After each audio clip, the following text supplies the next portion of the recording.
Hey, Chicago. What do you say? Cubs gonna win today.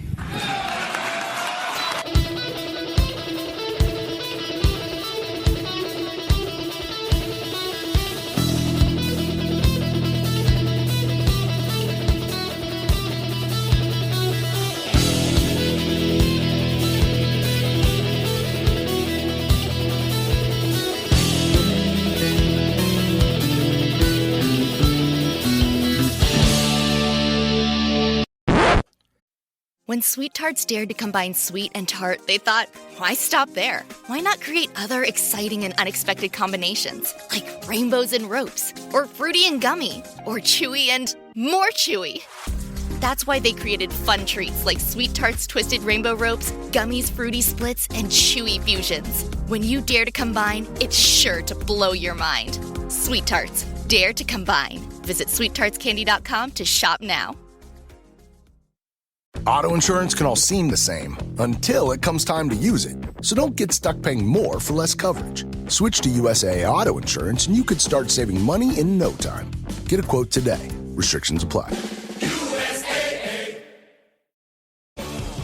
When it comes to towing, seeing is believing. That's why Chevy Truck's advanced camera technology offers up to 8 available cameras for 14 unique views, so you can focus on the view that really matters. Chevrolet, together let's drive. Learn more about Chevy Trucks at Chevy.com. Safety or driver assistance features are no substitute for the driver's responsibility to operate the vehicle in a safe manner. Read the Vehicle Owner's Manual for important feature limitations and information. Welcome back to another exciting edition of the Pointless Exercise Podcast. It's time for the Cubs podcast with Mike Prasnowski and Oleg. Guys, how are you? Doing well, Andy. Thanks for having us on again. It's an audio podcast. Oleg waving at the camera. Doesn't really work. It was nice. It was polite, but it's not really going to work. Good to be here. The Cubs. A flurry of roster moves on Tuesday. Yeah, gives us something to talk about. Kyle Hendricks with the actual real life, not made up back injury. Is that back injury from trying to tote his 12 ERA around? Yeah, like a piano on his back. But I'm in favor of the move. You know, all these assholes are you should just cut him. He's toast. Maybe he is. You don't give up on him in April. You just get the phony injury, and then he goes into the magnificent pitch lab. He's going to come out a new man. Probably throwing. Not only do you not give up on him in April, but can you realistically see a scenario in which Tom Ricketts would have wanted to cut a check of $15 million if they did DFA him in April? I don't think that sounds very much like Tom Ricketts to me. I will remind you of this. Tucker Barnhart and Trey Mancini III are still collecting paychecks from the Cubs. Yeah. Is he really going to greenlight that 3 years in a row? Because also you got to remember Hayward the year before too. Yeah. I think they had to cut a check to Hayward. I think Hayward had deferred money this year. That would make sense. But they would have had to have done that regardless. They deferred it. But still, he's still getting checks. Man, what a guy. He's just an American hero. Truly. Close enough. Yeah, for sure. Drew Smiley went on the disabled list with something. And the great Garrett Cooper. We hardly knew him. Was DFA'd. Oh, how can you? I went full Jeff Samardzija. No team gets better by getting rid of Garrett. Except for last year's Marlins. That's right. Immediately they went on their playoff run after they got rid of him. In Cooper's stead, Matt Mervis is he strikes out a lot, apparently. As we're recording, he's already struck out tonight on a pitch that I don't even think he heard. You heard. Swing. Good to see the trouble with velocity problems fixed in Iowa. He's like, did he throw that? Yes. Oh. Was it a strike? It would have been. Oh, well, okay. Do I have to sit down now? Yes, man, you have to go sit down. Okay. Sorry, Matt. They actually throw above 80 miles an hour here in the major leagues. That's the conundrum, right? With guys like him and Pete Crow who struggle with velocity at the big leagues, is you send them to AAA and they don't see it. There isn't any. If you could throw hard anywhere near the plate, you're not in AAA. Unless you're Kyle Hendricks, of course. But, and so they just smoke the 91 mile an hour fastballs that they see down there, and everybody's like, look, he's hitting 482, and then they come up and it's like, oh shit. Unless you're really a top prospect, and then you see them once a year if you're lucky. And even then, like they generally miss or skip over AAA. Yeah, exactly. Some of those top prospects just can skip AAA entirely because they're not going to get any better from being there. Yeah. Yeah, I don't have the actual stat, but why? It's not going to stop me. I would guess you see better velocity in AA. Correct. Than you do in AAA. It's where your most major league ready top pitching prospects would be. So they should send a lot of the PCL is also very. I almost said PCL League, which would be weird. That's not even a thing anymore. It's the International League. It's all the International League? Pacific Coast well, League. that's where Iowa is, at least. No.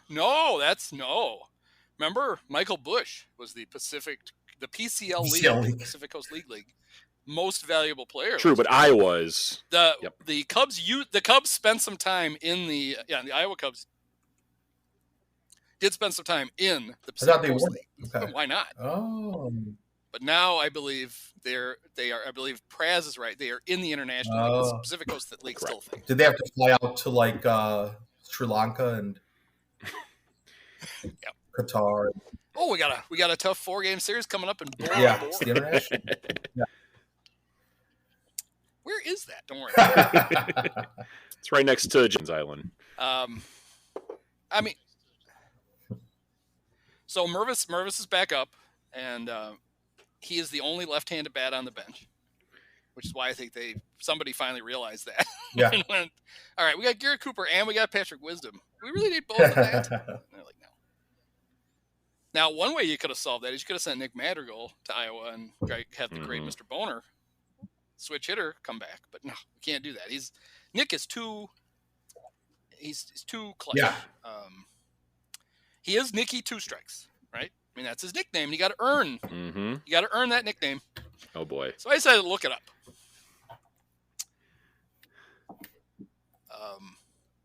With 2 strikes this year, he is 3 for 12 with a walk, his only walk and his only strikeout.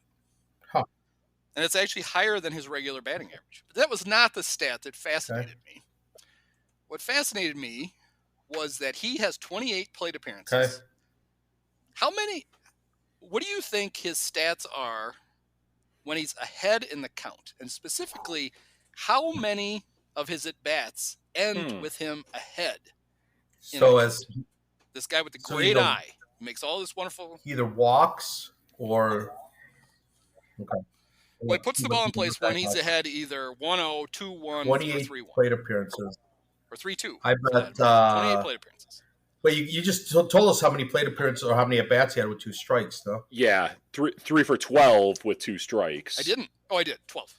Yeah, 12. Yeah. So I'll guess remaining. 12 more with when he was behind in the count. I would say the rest. So 2 or 4 where he was ahead of the count. 4. That's your guess. He's put the ball in play 4 times, but he's actually has Sure. the advantage. Okay, Brad. Yeah, that's my guess. Well, what's your guess? Oh wait, is that okay? That's just Oleg's guess. I'll be slightly generous and say 5. Oleg is right. Wow, nice. He is 0 for 4 with his only walk, because it's hard to walk when you're not ahead. Right. That's right. Yes. That's what I was asking. Like, does that count? So this guy with that incredible approach basically just is up there until he gets behind in the count, and then he hits a 28 mile an hour ground ball to somebody. Yep. That approach is great. Not just that, but this guy with probably the smallest strike zone in baseball going up there and not being ahead of in a count. Yeah. Well, especially the way Marquis draws it.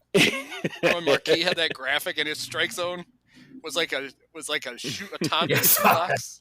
started at the middle of his cock and went to his knees. It's like, guys, I think even for Nick, I think you got to draw that a little bit higher. They gave him Eddie Goodell's strike zone, and he's a good 3 inches taller than Eddie, at least. Oh man, 4.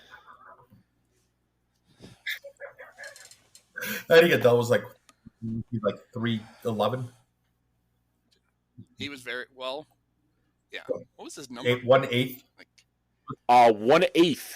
1/8. God. Yep. Brutal. But he graded out really well at third base. Defensively, Statcast loved Eddie Goodell. They couldn't. Like, oh, he's clearly above average. Eddie was 3'7". 3'7". All right. 3'7". And the Baseball Reference, they do the jersey number in the circle. But some asshole had to sit and Beautiful. rewrite code for like half a day just so they could put 1/8. He's like, is this really worth it? Trust it's us. worth it. It's going to be worth it. It's 100% worth it. Fine. That's great. Right. Where do you think Eddie's from? Where was he born? Peoria, Illinois. Okay, close. I'm cheating because I got his Baseball Reference page up. Go ahead, Ed. Chicago. Oh, wow. Buried at St. Mary's Cemetery in Evergreen Park. We should go. That's why I go back to Park. Is that where Johnny's beef is? No, that's Elmwood Park. Oh, got it. Yeah. Anyway, so welcome back to the Eddie Goodell podcast. All we talk about is Eddie Goodell and Nick Madrigal, kind of the same thing. Welcome back. Welcome back to the crazy shit that Bill Veck did podcast. So, if you've never seen, is it King of Second Chances? What's it called? Oh yeah, with his son. I've heard that. Oh, I heard about so that. good. So good. Yeah. It's a Netflix. It's such a fun The watch. Saint Yeah. of Second Chances. Saint of Second Chances. Yeah. That's it. Yeah, it's very good. It's great. And he plays his dad in the flashbacks, which is really fun. Nice. The amount, it's the really sheer well, number it's of well wigs that they put Mike in, it's pretty incredible. It's very well done. It was like, what was that movie with Jessica Chastain and I should just go ahead and look it up. Anyway, it was set in the 70s. It was kind of a quasi gangster movie, whatever. But I remember Tina Fey called it. Said the actual name of the movie should have been "Explosion at the Wig Factory," because it was just everybody in the most ridiculous hair you could have possibly ever seen. Was it the Roger Rabbit movie? Yeah, it was Roger. That's she was right. It was Roger Rabbit. Jessica Chastain was in that when she was 4. Yeah. Now she's Roger or Jessica Rabbit. She was anything. previously. Yeah. Anything else happen to the Cubs? Ian Happ is back, and he's got a new batting order spot. For now, he's not first anymore. They probably figured out the. They put him in. Is he really? Say a spot for now, because Red Hot Nico Horner is going to lead off with his career. He's his career 320 on base average, but it's fine. Is that it? It's not great. It's he's gotten better. No, it's 342. It's not terrible. That's not. Yeah, this year, it's fine. 389. Even with his poor start, up to a 20 OPS plus, and that's without a home run. So, pretty damn good for Nico. To a 120. Wait, Nico Horner is up to 20? 120 OPS plus. Oh, 120. I'm like, wait, so he's been better than that. I'm like, what? Have I been asleep? And I'm fine with it. See, this is the nice thing about having a manager that he actually has a clue, right? Correct. Like, it's not like if this was Ross, we'd be like, oh, fuck, Nico's going to lead off no matter how bad he does now, because he's just decreed him the, Craig will be able to recognize maybe when things are starting to regress and Nico needs to go back to the bottom of the order. But while he's getting on, why not use it? Exactly. So just trust Craig. As you have hinted at in previous podcasts, Andy, Ian Happ will be hitting third when he deserves to be hitting there. If he deserves to be hitting there. Correct. Yeah. That ship sailed. I mean, he's probably he's the 5th best hitter, maybe 6th best, depending how you see Swanson. Like when he bats 6th against lefties, that's about right. right now, it makes he gets sense. on. Like Seiya's out. Cody's finally heating up. You want to leave him at 3. Mm-hmm. If Nico's getting on base, why not? That's fine. So I want to talk a little bit about Mervis, and basically just about how long a rope does he get? Because if I'm Matt Mervis, I think this is probably it for me. I either hit or it's probably curtains, which seems ridiculous given I don't know how old he is, 25. But he was not good last year, and if he comes up and they give him a shot and he's not good again with this vaunted Cubs farm system, he goes to the back of the line.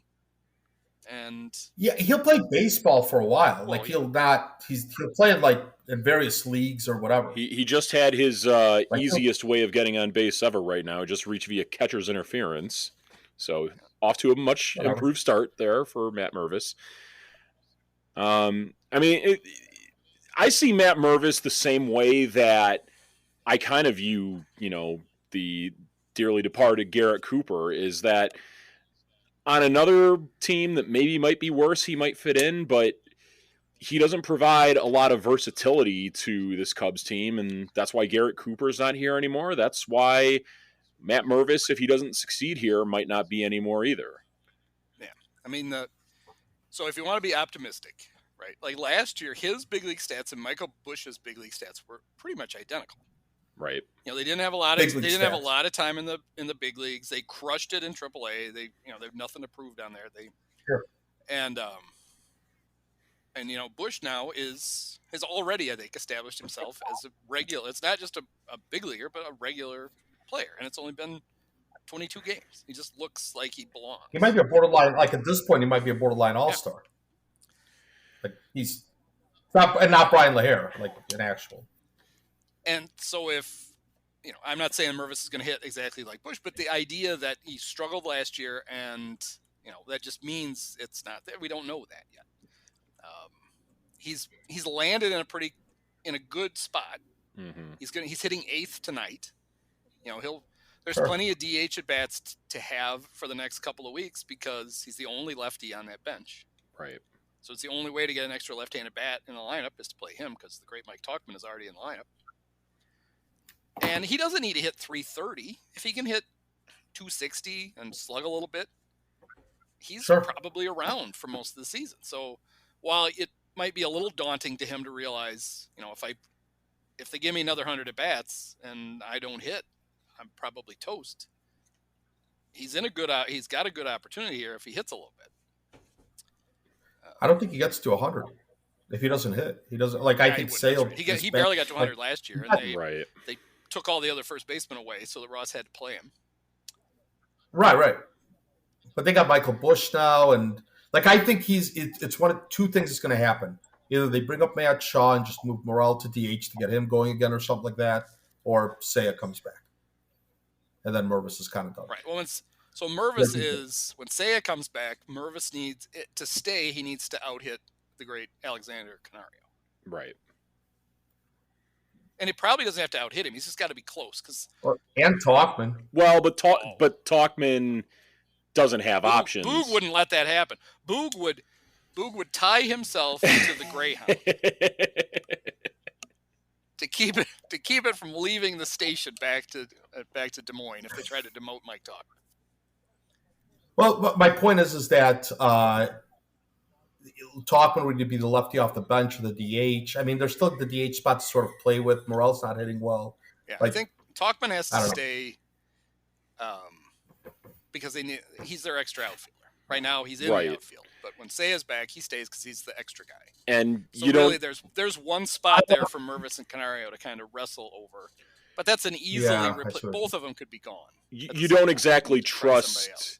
You don't exactly trust Canario to play all 3 outfield spots either. You do with Tauchman. I don't know that I trust him. After watching him tiptoe around in left field, I don't know that I trust him to play any of them. That was very atrocious. That was very Chris Coughlin-esque out there. Yeah.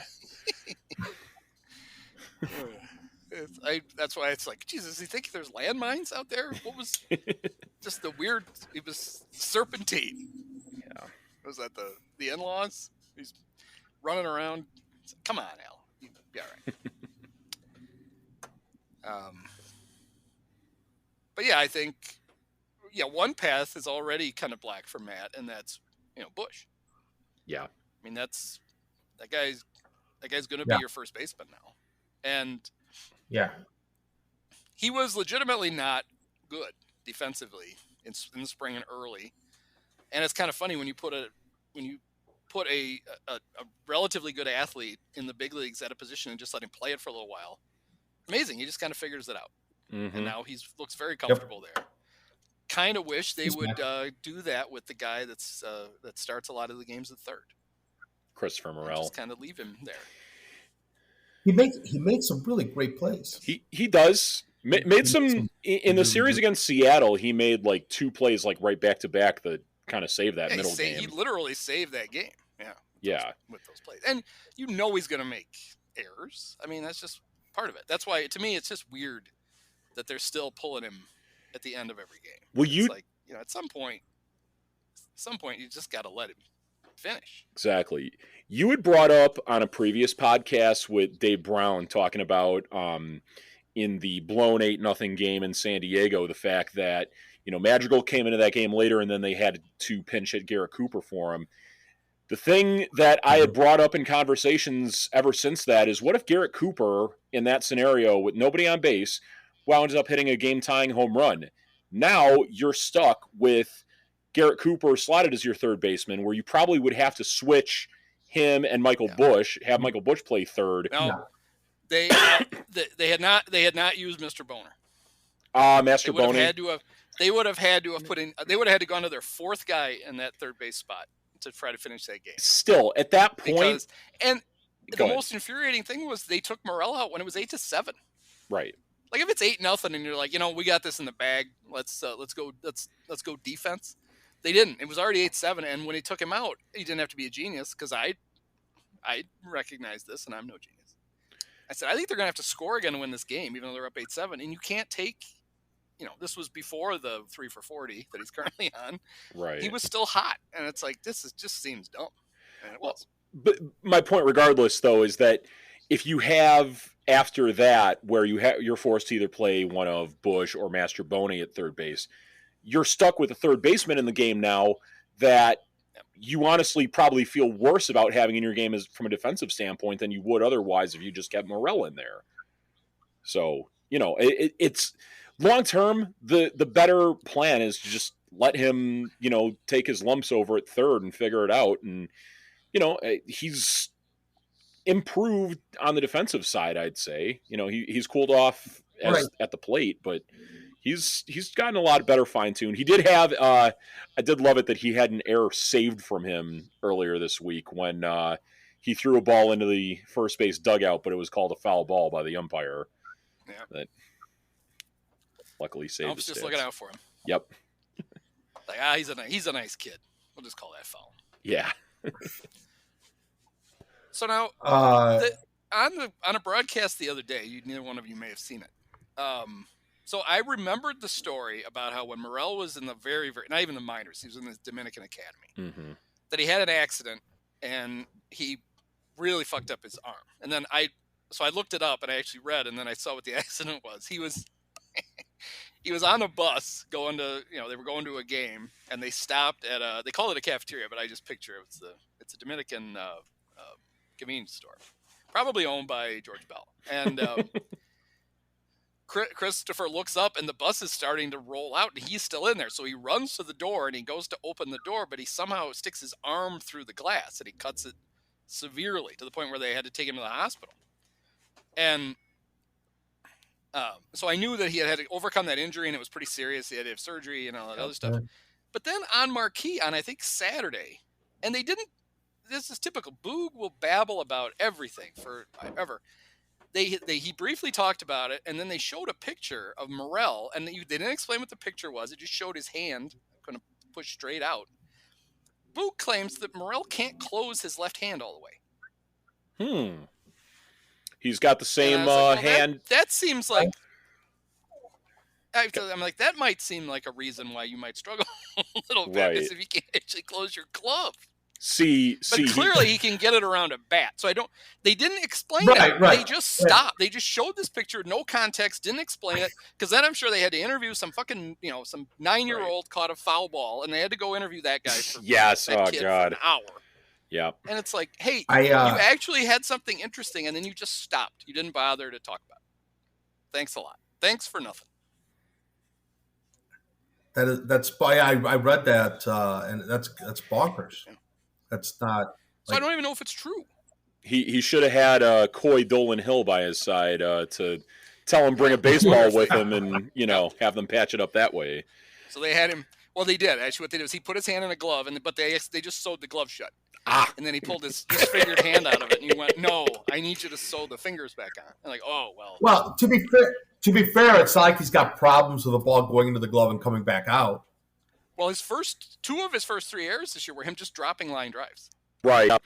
The one in the home opener. Like the ball didn't stick in his glove. Yeah, in the home opener, it. And now we know why, because he's got a lobster claw instead of a hand. Yeah. Yeah, home opener. The only ball that was hit in the infield that Shota allowed was the one ball that he whiffed on. Yeah. The only way we're going to find out. Yeah. The only way we're going to find out what the true story is if the dad of the doctor who operated on him comes to a Cub game and Taylor interviews him. It's the only way we're going to get this story. And I don't know what the odds of that are. I don't think it's great. Probably not. Would have to be did you say the dad of the doctor? Yes. She only interviews the Correct. parents. Not even the doctor. Right. Yeah, the doctor's dad would have to come, and then Taylor would be like, "Oh, tell him about your son operated on Christopher Morel." Are either of you paying attention to the game at all? Well, yeah, it's kind of hard to. I'm sure people on the podcast, like the fact we're going to pause to discuss Cody Bellinger flexing his back in the dugout when we don't really know what happened, other than.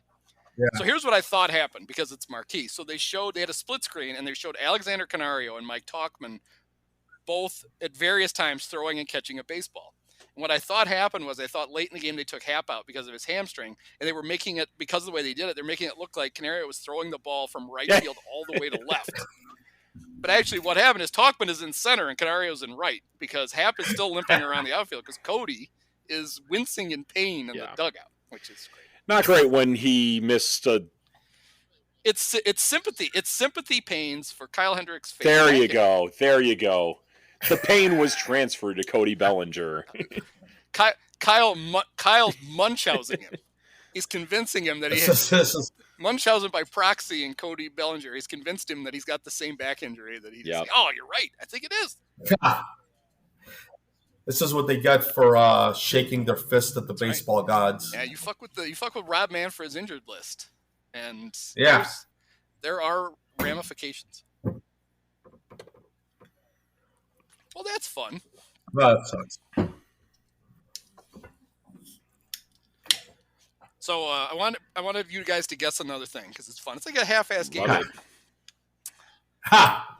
Today I was watching. In the morning, as I was having my breakfast, I was watching MLB Central, the Mark DeRosa little chat show. They love me on there. MLB Network, and they had special guest John Boog Shambi. Of course. Oh.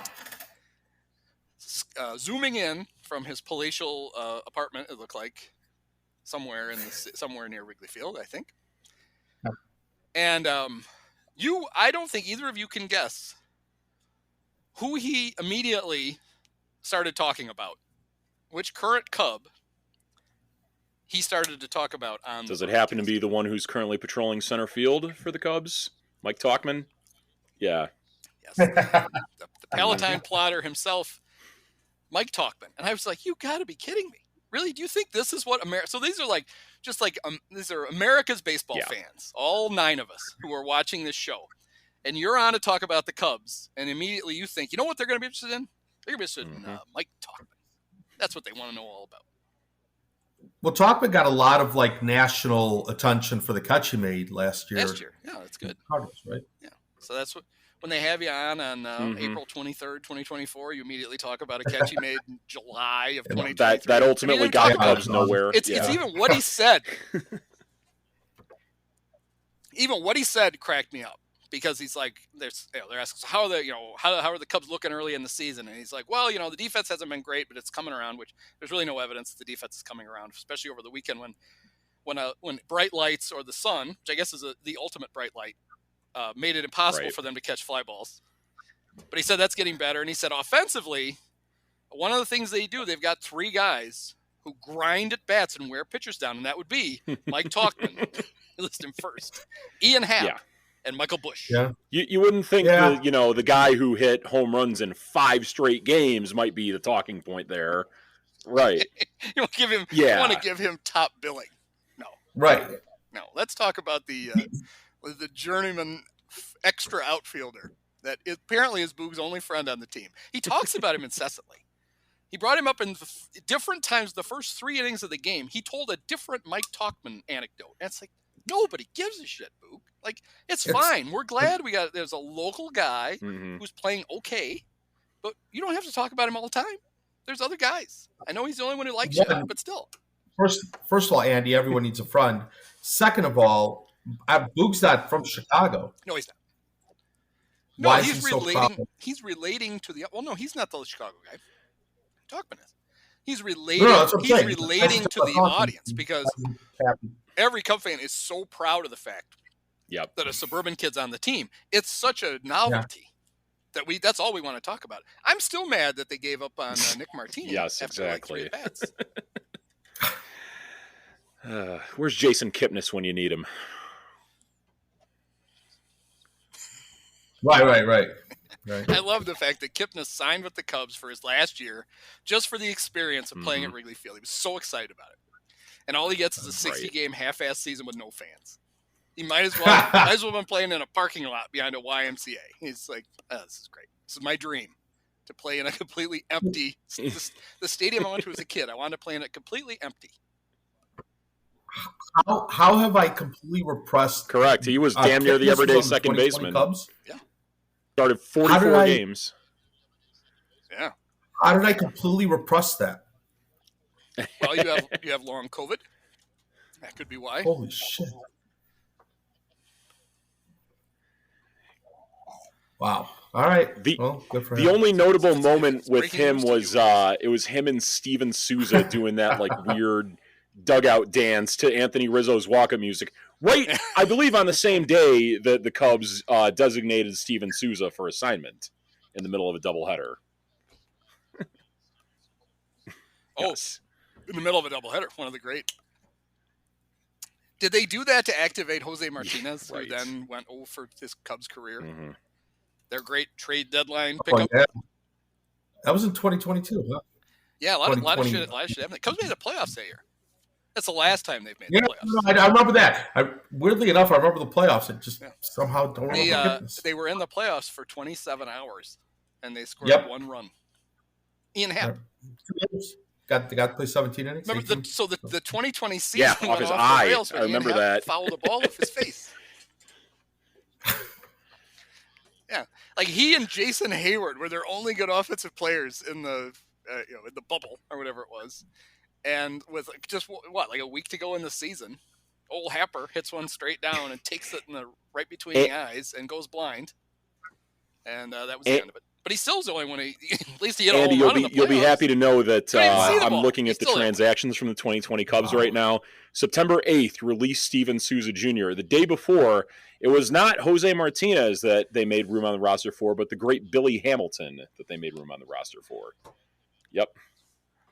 Yes. Oh, that's right. Oh, yeah. Oh, yeah, the secret weapon. Mm-hmm. Yeah, that worked out great for everybody. Yeah, the Souza thing, he was terrible. And it was just so funny. They, come back from, they have they took, they had, real double headers that year. They just took, a 15-minute break. It's like, fuck it, let's just keep going. They're only playing 7 innings, so it might as well I was surprised they stopped at all. Just go out like it's the next half inning. We're starting over. It's a new game. Okay. and Len solemnly announcing that Steven Souza has been sent away. Right. He's still packing in the clubhouse. You could hear him zipping up his bag because it was so quiet. He's over there. Oh, sorry, guys. Is this just our elaborate way of not talking about the bullpen? If you want to talk about the bullpen, we can talk about the bullpen. So our beloved Adbert. Yeah. Yes. Who was legitimately good as a closer last year, although I didn't realize until I looked up. He didn't become a closer until May 30th last year. So he hasn't been a closer for a full year yet. Right. And what made him so good last year was that he didn't give up home runs and he didn't walk anybody. Yep. And so far this year, he's only given up like 6 hits, but 4 of them have been home runs and 3 of them have either tied or lost the game. Yeah, he'll be all right.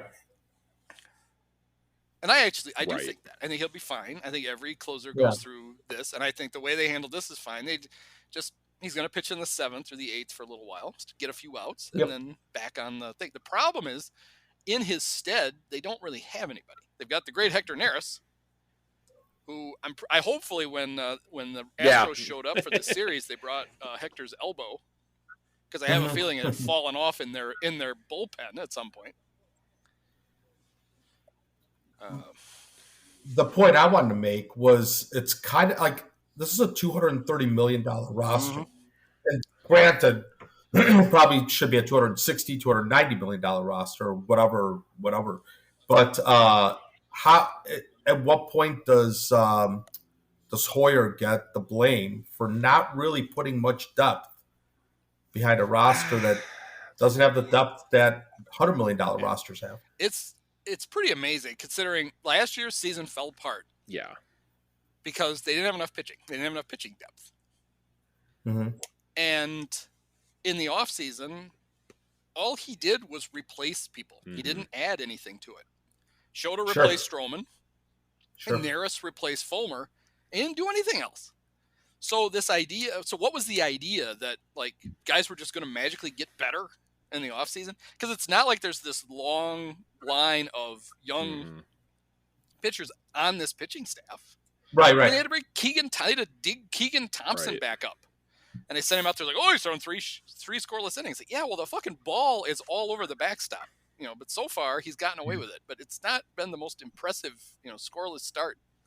Like he still looks like It's funny that he grew that little mustache. I don't know if you've seen Keegan. Oh, it's very like, remember 1987 Greg Maddux mustache from his baseball card? Sure. Keegan's is almost that good.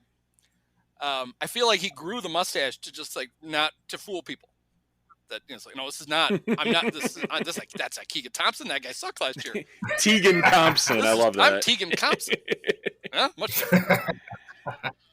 Oh man. But no, like you make the perfect point. So it was a need and they didn't fill it. 2 of them, the rotation and the bullpen. And then the bench is not good. It doesn't fit. Like they've got like guys who Mervis can only play 1 position. Wisnick can play 2. Madrigal can really only play 1, and he's not any good at it. It's third. He got to start at second, and the first thing he turned a double play, and somebody I said, well, the reason he doesn't play more second is he sucks at it. Oh, Boog was fascinated by the fact he only played 38 games at second base last year. It's like, yeah, because he sucks. And he turned a double play, and I got a bunch of tweets at me about, oh, you said he was bad, whatever. And the very next time he gets the ball, he throws a little, little rainbow over the first base. Like, that's what I'm talking about. So he can only play 1 position. Right. One of your bench guys has to be your backup catcher. It's like they don't. Yeah. Council doesn't have any real pieces to play with on that bench. You hire a guy who's a good strategist, and then you basically just give him a bunch of tall, dopey white. Well, one short, and the rest tall, dopey white guys, and they're like, all right, go get him. Yep. Maybe that's why they look at the variety. This one's short. This one's tall. This one's black. Jed, that's not the kind of versatility we're talking about. Not diversity, Jed. Versatility. Diversity's fine, but it's not going to help. It's not going to help in the bottom of the 8th when the one thing I haven't seen Craig do a lot this year is like we've only really seen Christopher Morel play third base and designated hitter. And I mean, you want him to, I guess, as of right now, you'd want him to focus as much as he can to third base to try to improve there. But, the big complaint we all had with David Ross last year is that, Morel was used exclusively as a DH when he's arguably the most versatile player on the team. Exactly. He can man positions. He may not be able to field them well, but you're not. Well, so hang on. So you're not putting him anywhere else on the infield because you've got the best defensive middle infield in baseball. You're not putting Bush anywhere else. Well, what you could do is when one of Nico or Dansby need a day off, you have him play second, have Horner move over to short, or keep Dansby at short. But then you got to play Magical at third base anyway, and whatever. So you might as well. I think that what they're doing right now is they basically he's doing extra work at third before every game. I think the whole idea is just keep playing third. Mm-hmm. Hey, you're gonna get maybe 6 innings there tonight before we bail and take you out. But the thing Council does that I like that Ross would never do is that he uses the DH to give guys a day off. Did it with Dansby a couple times. Yep. He's done it a lot, actually. In one series, he kind of rotated through the outfield.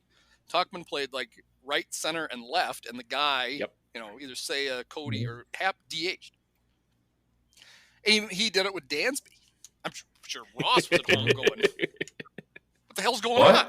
Why does Dansby play shortstop?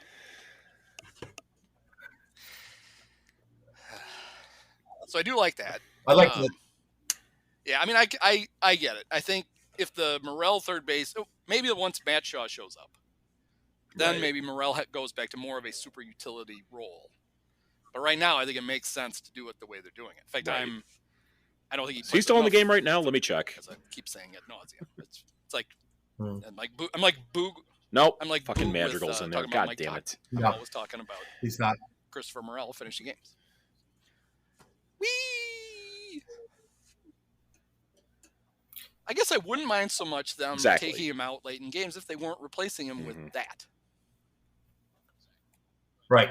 It's like we talked about it 2 weeks ago. It doesn't help. Mm-hmm. It's just different. Is that better? It's just different.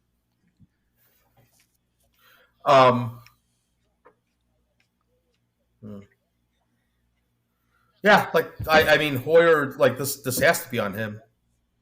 It has to be. I don't understand. They're like, well, we know at some point this season we'll have to go over the threshold. It's like, well, then you might as well go over it, right?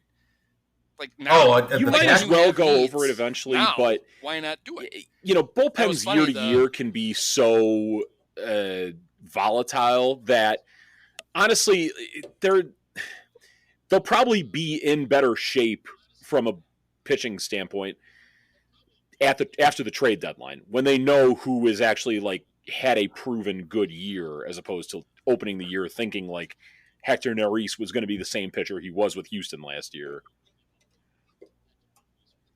Right. Well, at least that's signing someone. I think the problem is that he saw Leiter, what happened with Leiter and Merriweather, and to a lesser extent Fulber, and he's like, I could just do that again. Yeah, but he didn't really even try this time. But then he didn't try, right? And then he didn't try that. His track record had been to get like 2 or 3 of those guys, knowing that they're not all going to turn out. Yeah, relievers are too fungible, so you don't take one crack at it; you take 3 cracks at it. Maybe you get really lucky, and they're all pretty good, and then you actually have a bullpen. But most likely, 1 or 2 of them turns out to be pretty good. When you only do one, you're trying to thread a needle with the great Hector Neris, and he might end up being okay. But, the Astros, I think, finally were like, all right, he's thrown 1 billion pitches. Yeah. He can go throw the last 9 for somebody else. And that's kind of what it's looked like so far. And, and then, I mean, I think the double whammy is that the starting rotations all of a sudden lost its step. So now, you put Ben Brown in the bullpen, he pitched an inning today. And then what do you do with the starting rotation? Now that Steele is hurt and Hendricks is hurt. Well, Hayden Wesneski's back. Yeah.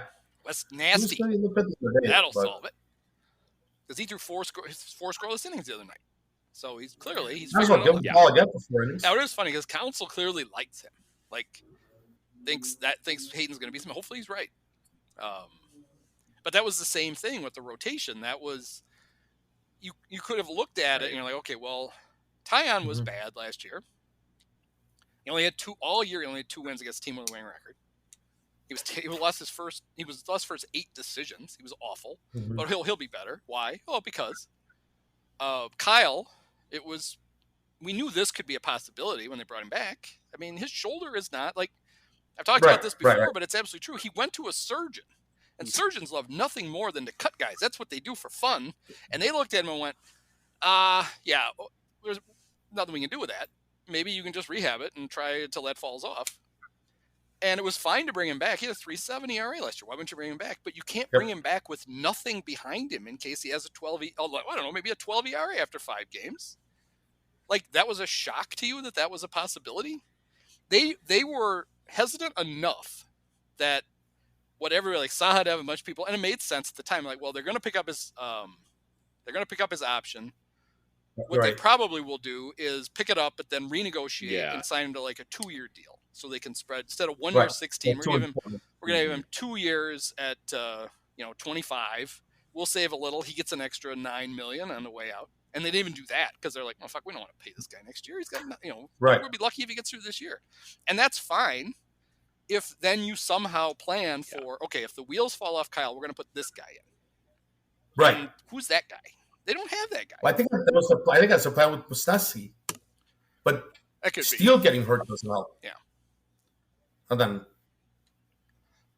it's just a lack of depth. Yeah, because Tyon was hurt, so Assad was already in the rotation before the season even started. And then, so the guy who you expected, if one of the pitchers go down, it'll be Javier. It's pretty good. I like Javier Assad.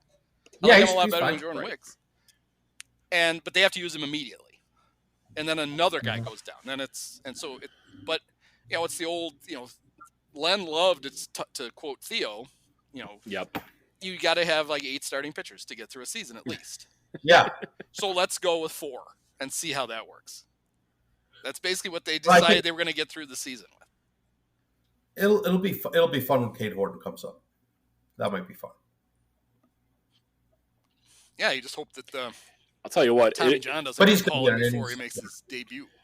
So. Right. Well, and he's not throwing more than 100 innings. What do you guys? I floated this out there on Twitter. What do you guys think about whenever the back problems for Kyle Hendricks ease up? What do you think about the possibility of him opening games for Ben Brown? Because the damage that has been done against him has been like the second time through the order mostly. If you can get through one time through the order with him scoreless and then hand it off to Ben Brown for like 4 or 5 innings, especially with Ben Brown being on an innings limit, that might be the most effective way to use both of them. I don't think that giving Ben Brown 5 innings per every Kyle Hendricks start puts him on an innings limit. But he's already that's another 120 innings, whatever. It at least prolongs him hitting his innings limit number, though. But then why not start Ben Brown for 5 innings or 4 innings or whatever? Do that as well. I'm just saying I don't know. I think you've got a point about Kyle getting through the first 9 hitters. That's an interesting point. Yeah, it's tough though to have a guy in your bullpen who is basically only available 1 day a week. If Brown is going to be the guy, it's like, well, really, he's kind of the de facto. He's the co-starter with Kyle. We got to say we can't use him today because Kyle's pitching in 2 days, so we can't use him. We can't use him the next day, and then he can pitch with Kyle, and then we can't use him the day after that, or the day after that, or the day after that, or the day after that. Just pitch with Kyle. You've now got a 7-man bullpen instead of an 8-man bullpen. Granted, I feel like every bullpen has one too many guys in it. Like this idea that when they set the pitching limit at 13, it just guaranteed that every team would carry 13 pitchers. Yeah. I mean, I remember back in the day when they only had 9. You had 4 starters, 5 in the bullpen, and that was 16 position players. I know you did a 24-man rosters. It used to be. Didn't need all these fancy. You need 9 guys in the bullpen. Hell, the old Wrigley bullpen didn't even have a bench. It was just 2 bar stools that they cut the bottoms off of, so you wouldn't block the guy in the front row. And Phil Regan, Phil Regan, and Rich Nye sat down there, and that's all we needed, and that was fine. Yeah. We had to have the extra guy with the glove to make sure that the ground balls, that the foul balls didn't hit the catchers. That was fun. That'd be a good job. Like you're just the ninth guy on the pitching staff. You get to stand out there with a glove. I think that when they went to the bullpen under the bleachers, I know it worked out the first couple of years. They won. They won a World Series or something. But I think that they're coddling the bullpen guys too much. And I think it's showing in their performance. In the good old days, when you had to sit there and freeze your ass off or get rained on and let drunks spill beer on you, and then if you were on the visiting side and you were Chad Kruger, somebody's going to steal your hat, and you just had to like it. Someone stole your hat, you just had to like it. It made them better. It made them tougher men. Now they're down there in their little. They're down there. They're down there in their little storage bin or whatever that thing is, and they're dancing and they're doing all this stuff. And that's why the bullpen sucks. And they get their chocolate milk, and they get their chocolate chip participation trophies. Yeah, you don't even get to see little orange slices. You don't even get to see them gender the youngest guy in the bullpen by making him carry the pink backpack with the gum in it. Yeah, you don't even see that. Yep. Because it's behind a fence. Now, what fun is that? The gum is already there. So that would be my key to turning the Cubs bullpen around.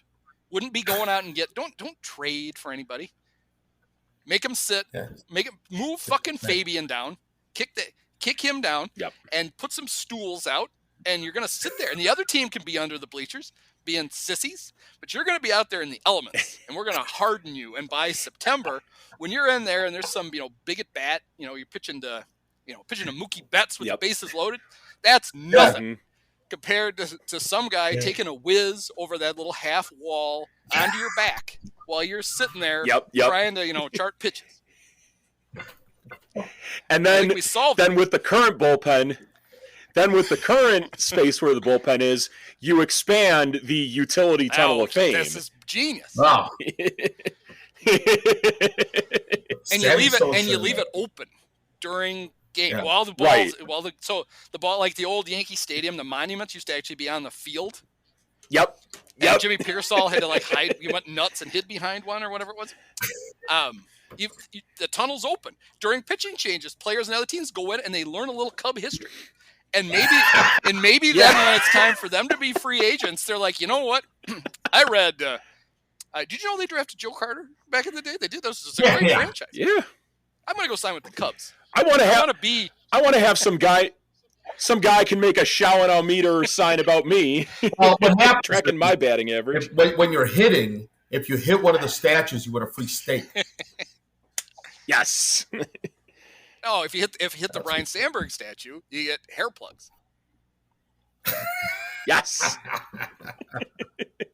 Ian Happ would be out there just trying to hit it. He's like, I lost that endorsement, and it's about time to replug. Mm-hmm. Ian, you hit the Ron Santo statue, you get free Seattle Sutton meals. Yeah. Oh, I got an Acapulco taco pie. Yes. Guy gets so excited he doesn't even step on second base. Oh, Acapulco taco pie. He just runs to the outfield. Can I have it now? It's like, no, you're out. You didn't touch second base. Doesn't matter. You stupid shit.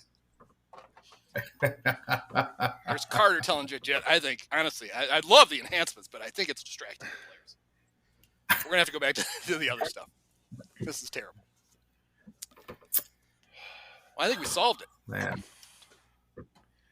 Exactly. The hell with the pitching lab. We got this figured out. Exactly. Maybe the pitching lab just needed to be outdoors the whole time. That's what solves it. I got it. Okay. It's a genius. Genius strikes at oddest times. How about this? All right. Tom and Crane are gonna love this. Mark, it's like 50. What the intro? It's gonna be like 53 minutes into this podcast. Somebody tell Tom to tune in. So we kicked the guys out of the bullpen. Right? Yeah. Now we got that space. Yes. We decided we're not going to put the utility tunnel of fame in there. What we're going to do is we're going to set up the stuff for the pitch lab, and during the game, we're going to charge Little League parents to have their kid come in during the game and use the pitch lab. And we're going to charge them by every 10 minutes. It's like $1,000. And if you and you might end up having to close. This kid's throwing 74 miles an hour. I think you can give him the 8th. If they do it 3 days in a row, you get a punch card on the. There we go. They get to pitch in it. That's right. See this. You should have been in the room when they were pitching the idea for Rookie of the Year, because this is genius stuff, Andy. That's right. Next time we run into Craig Kinney at Shitties. Yeah. Now, actually, that's a great point, though, Press. So, if you have a recently healed broken arm, if you're a Little League pitcher, they're right. We're just right to the mound. We're not even going to fuck around with it. We know you can throw 109 miles an hour. Exactly.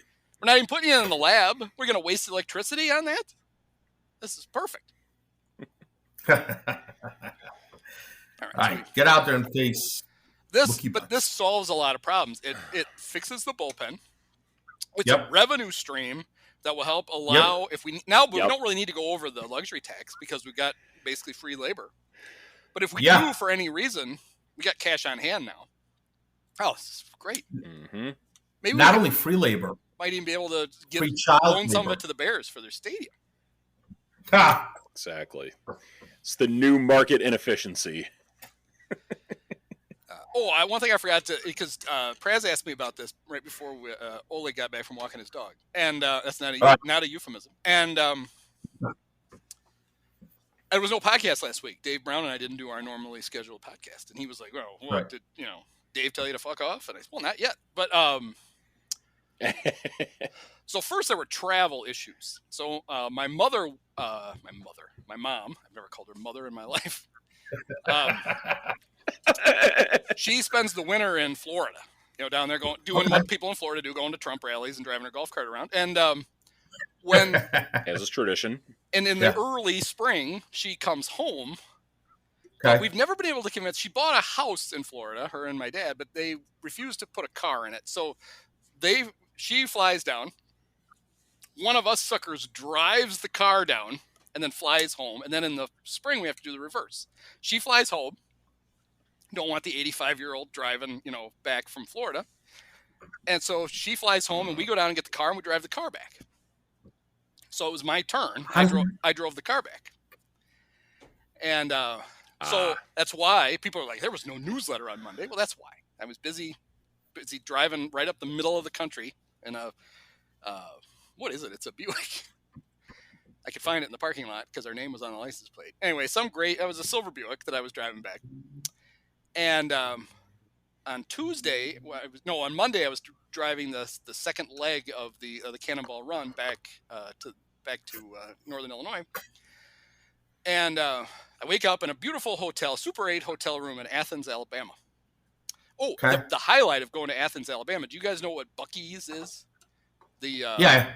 Heard of it? Yeah, gas the station world's greatest chain. truck stop in the world, and my life was changed by going to Buc-ee's. It was amazing. That was the first time you've been to a Buc-ee's? I'd never been to a Buc-ee's. In fact, I went to Athens because that became. I'm going to Athens because it had a Buc-ee's. So I went to Buc-ee's. What did you get dinner there? Yeah, I had the brisket sandwich. They ring a bell when the brisket is fresh, and I ran over and I got it, and I got the homemade chips, and I got some of the beaver nuggets. I got 2 bags. I got 2 bags of beaver nuggets. I got a Buc-ee's sweatshirt, $20. Greatest sweatshirt ever. That's a $69 value. I got it for $20 because it's Buc-ee's. The dog's got a dog toy. I got my wife some fudge. I dropped $100 easy in the Buc-ee's. Gas was like 68 cents a gallon or something. I don't know. It was amazing. Yeah, I can imagine. Actually, I do think it was almost $1 cheaper than anywhere else. Anyway, so I went to Buc-ee's. I believe. Go to the Super 8.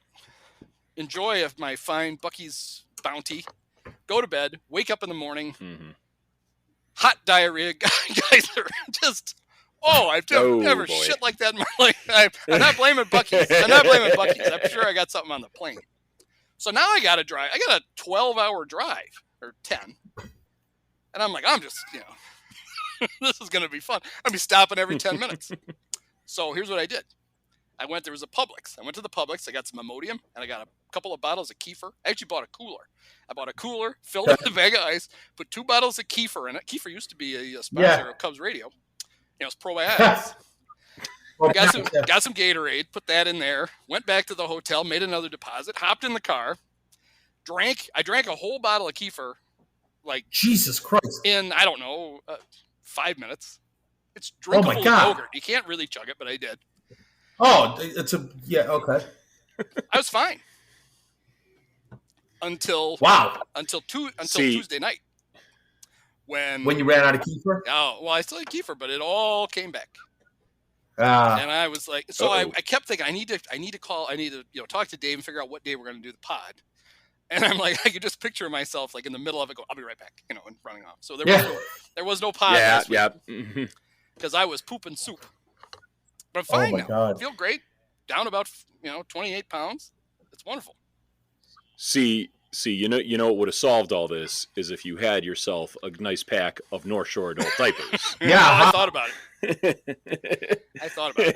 Yeah. For even the heaviest control I almost problem. went back to Buc-ee's and bought like a pillow. I was just going to shove that in my pants.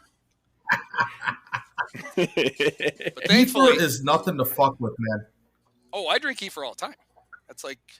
Oh, do you? Yeah. It's an old Russian thing. Like it's like when you if you're not used to eating fiber and all of a sudden you eat like 35 grams of fiber in one day. When our dogs, if they have a little gastrointestinal thing, we give them kefir. Yeah. Because it's just it puts the probiotics in to go in and try to attack the bad stuff, try to settle their stomach, and they like it, so they don't care. They'll drink it. Yeah, it's an old Russian thing. Sauerkraut, kefir, anything fermented, anything like. My mom used to make like almost like this cottage cheese, but it wasn't like it didn't have the curds in it. It was like this, like you spoil milk on purpose, and it creates the bacteria, and it's this whole process. It works. I'm not kidding. Yeah, farmer's cheese, almost like farmer's cheese. You could buy that in the same like aisle where the kefir is sometimes. I used to get a couple times a year. I'd get food poisoning, and one time I was place I was working. A guy who was like a vice president at Harley Davidson came to give a speech. Big deal was he like rode a Harley like into the conference center and then up on this parked in front of the stage. People were like, oh, they went nuts in Rockford, Illinois. That was like the greatest thing I've ever seen. Nice. Guy driving a Harley inside. But I wasn't feeling great that day, and I was talking to him before, and I must have looked a little green. And he's like, "You all right?" And I said, "Well, yeah, I got a little stomach thing." And he goes, we go on vacation to Mexico twice a year. And it used to be every time I went down there, no matter what, I try to avoid the water, whatever, I always got sick. And he said, so what I do, and this works, he said, 2 weeks before I go, he said, I start eating a banana every day. I eat active culture yogurt, and I try to have a meal with rice. He goes, I do that every day for 2 weeks. He goes, I have not had a problem in Mexico since. And so that's what I started doing. I started having like a little yogurt around or whatever. And then I got to the kefir because it's drinkable and it's easy and it lasts for fucking ever in the fridge. Yeah. And anytime I eat anything that I'm like, that might have been a little sketchy, I just pound a little kefir. And I haven't had food poisoning except for, whatever happened to me on my road trip since. Interesting. So there you go. I'm starting to get the feeling this might be a weight loss intervention for me after you guys saw me without my shirt on. Well, you don't want to lose that. You don't want to lose that comely figure. Well, that brings us to our next thing. So you have a bona fide bone to pick with 3 different entities. Yes. With the Marquee Sports Network, with obvious shirts, and with those 6 dopes in the bleachers. I'm just going to let you rant because you absolutely have a right to. Yes. When I was one of maybe like 1,000 people in the stadium for the third home game of the year against the Rockies, as you guys may have seen, Rockies make a pitching change. I pop my shirt off with 2 other guys, do the YMCA dance, and I make the C backwards, if you guys have pointed out many times now. I'm not even making that argument anymore. It got talked about on MLB Central, Mark DeRosa next day, showed on ESPN. But somehow Marquee on a night where there were very few people in the stadium, did not come over and interview me. And now, they're out here interviewing a kid for catching a foul ball. They're interviewing, these guys for painting Shota on their chest, which, by the way, for those of you, this little PSA, because I found this out earlier today. When you're spelling out the word Shota, make sure you put that line over the O, okay? There is a very different definition when translated to Japanese without that line over the Don't O. Google Shota And the O I will just leave it at that. at work. Correct, exactly. Don't do it. And if you're on your computer, yes. If you're going to Google Shota, Yeah. make sure that you hold. All you have to do, hold the O down, and then the little thing comes up, and then hit 9, and you're going to get the long over the O, and you're going to be fine. Without it, if any anime site pops up, you're fired. Right. Just go to HR. So don't even wait. Turn yourself in. Yeah.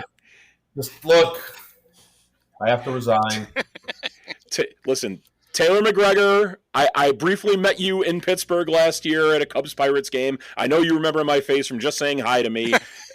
You should have recognized that face on April 3rd or whatever day it was. Why didn't you come and see me in the bleachers? That's the question. Do you think that Marquis just got confused? They went to the wrong people? Got confused. They somehow thought that it was like the same group of people? Oh, maybe. But none of them had a beard, though. Yeah, maybe. Well, it's funny. So when I saw that, and I didn't know what the infield fly girl was, the person that went on Twitter. She's the one who opened my mind to what Shota without the line over the O means, which I didn't know. Okay. Mm-hmm.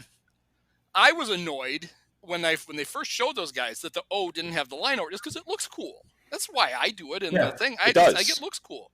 And I watch Shogun, and it's the same pronunciation. You have to put the line over the O in Shogun. Mm-hmm. So it annoyed me that those guys didn't have it, but it really annoyed me when. So the reason that happened is supposedly is Shota saw those guys, got all excited because the Cubs and Obvious Shirts have this weird incestuous relationship. Sure. Somebody's like, "Hey, you should have the dope who makes the shirts that the hyper specific shirts that only 4 people buy. Have them make shirts for those guys, and you can present them." And he's like, "Oh, okay." And that's what he did. When they made that, Obvious Shirts should have put the line over the L.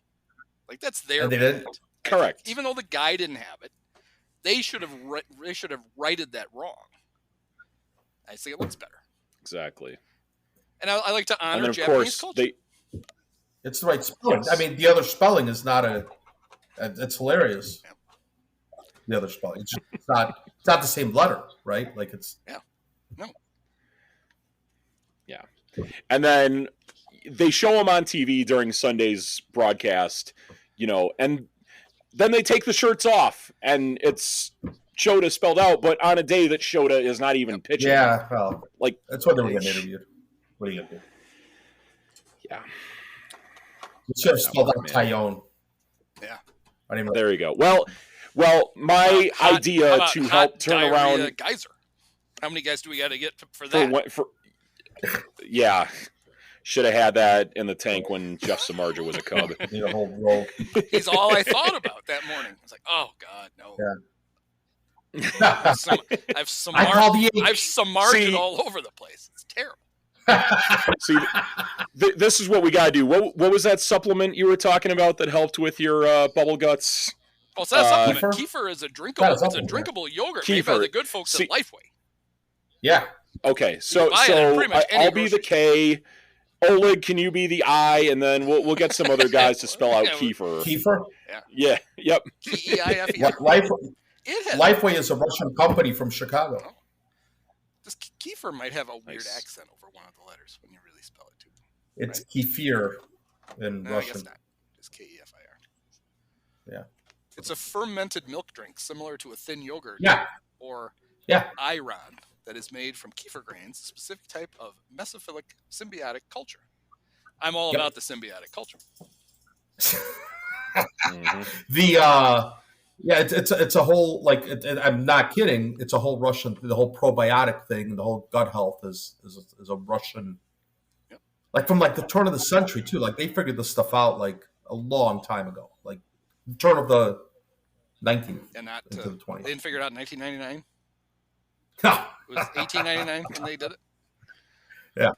I want to know who figured that out. Like, oh, this stuff smells terrible. Let's drink it. Yeah. Oh, I feel so much better. But it's not. I have either get strawberry or mixed berry. It tastes good. It's good stuff. Some people like put it on cereal. They do all kinds of crazy shit with it.